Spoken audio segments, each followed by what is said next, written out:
Zach Parise and Ryan Suter, two of the biggest names, biggest veterans on that team, and to see Bill Guerin say we're buying out their contracts, what was your initial reaction? I was pretty surprised when I opened my email and saw it. I didn't see the breaking news on Twitter beforehand. Just checked my email yesterday afternoon and was like, whoa. There was talk of maybe Parise getting bought out, or maybe a trade, or asking those players to, forego their no movement clauses so they could be exposed to Seattle in the expansion draft. Not so much that the Wild would lose them, but just gave Minnesota more flexibility with who they were going to protect. I don't think anybody saw both buyouts coming. Those two guys were signed on, I think it was July 4th of 2012. And, 9 years later, almost to the day, they're both bought out. Certainly a surprising move, but you have to give Bill Guerin, Minnesota Wild's GM, credit. He hasn't flinched at any of the tough decisions he's had to make, and he's certainly trying to build a Stanley Cup champion winning team. And he felt that these were the next steps from everything I've read and heard from him. Salary cap wise, do you feel like this is to open up some opportunities to maybe attack the free agent market and also try and get Kirill Kaprizov signed? Yeah, Kaprizov and Fiala need to be re-signed. They're restricted free agents, and those are negotiations that, from what I've read, could take more than just a couple of days. So we'll see how that pans out. But I think that's the top priority right now for Minnesota. You've got the expansion draft coming up. You've got the NHL entry draft, the amateur draft coming up as well, and free agency. So it's a busy couple of weeks now that the Stanley Cup's been handed out.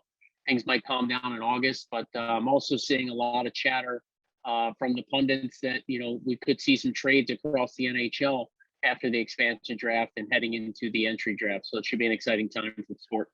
With the departure of Suter, who's a guy that you could see out of the Iowa Wild program maybe getting a look for that call up in a permanent spot up top?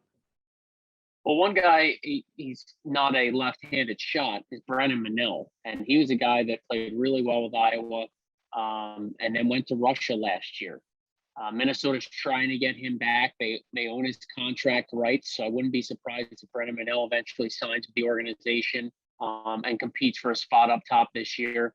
Calen Addison is a guy, obviously, they got a taste of the NHL this year, was an all-rookie team member in Iowa.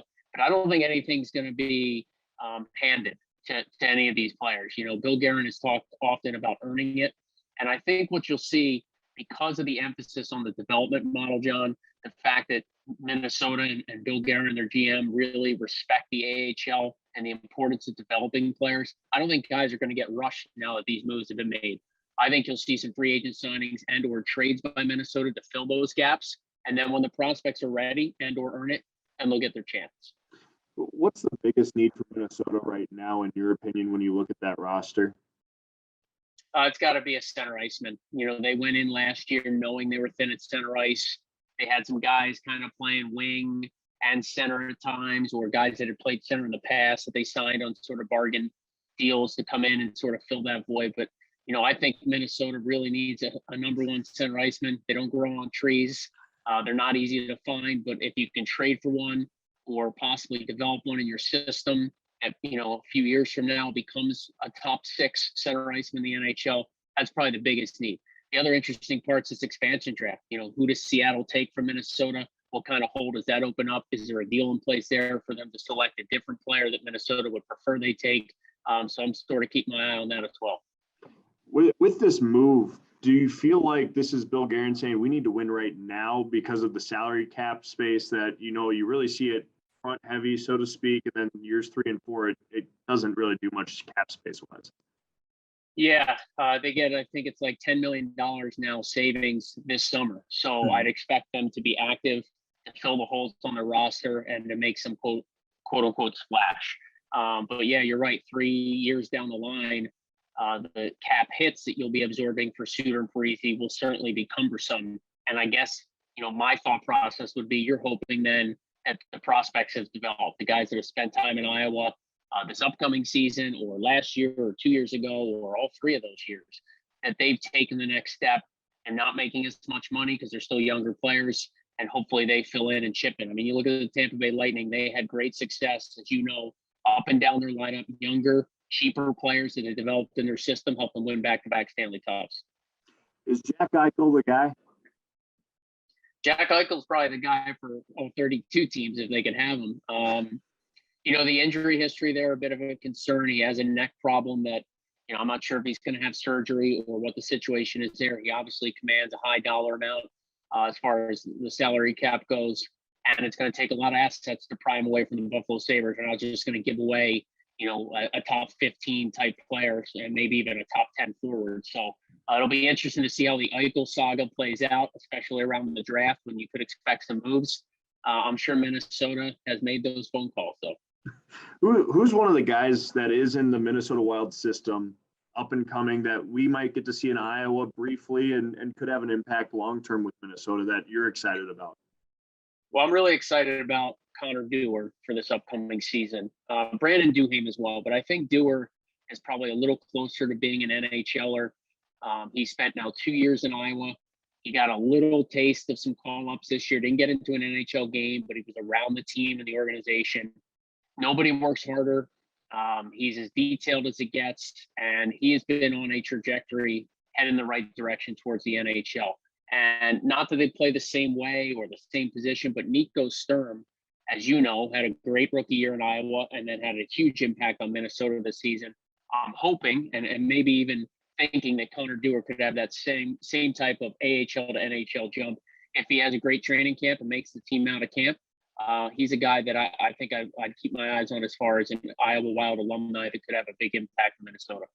How much of an advantage do you think these guys will take of having back to a normal year, having a normal training camp, so to speak, having the right kind of off season to really get ready for a full slate?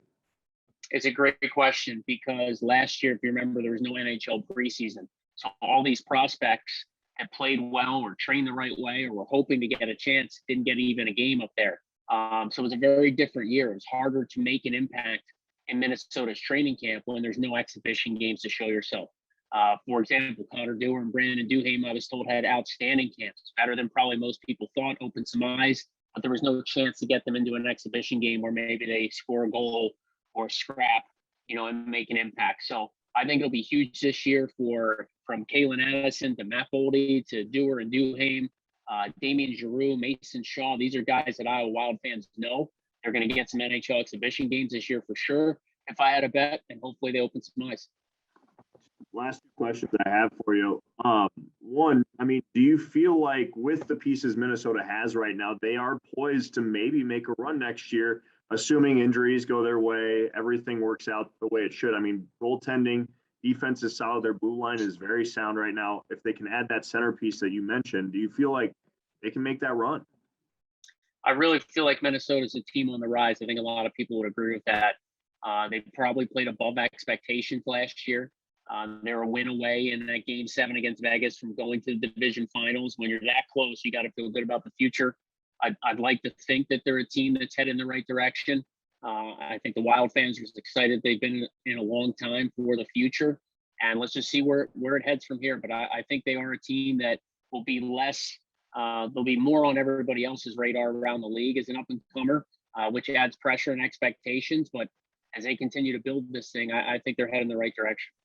And then lastly, the expansion draft you've mentioned a couple of times. How scary is it when you think back to Vegas's expansion and they get Alex Tuck out of the Minnesota system and, there's that waffling of who are they going to protect? Is it kind of a scary thought that Minnesota's going to have to maybe cope with losing some key pieces? Yeah, I think for the reality for every team is that you can only keep or protect so many players. I'd be leery about making deals with Seattle's GM Ron Francis just because of how things turned out with the Vegas expansion and teams trying to steer them to take a certain player and having to give up additional assets because of it. Ron Francis is very savvy, not only player from his days, one of the all-time greats, but also in his management role as well. So I think Seattle's probably chomping at the bit to see those lists and start selecting players, and every team's probably a little nervous. A guy like Carson Soucy, who spent time in Iowa, could be selected. Kaapo Kähkönen won't be protected, most likely. He could be selected. Jordan Greenway is another name that's been floated around. So certainly every team's going to lose a piece, and Minnesota will be no different.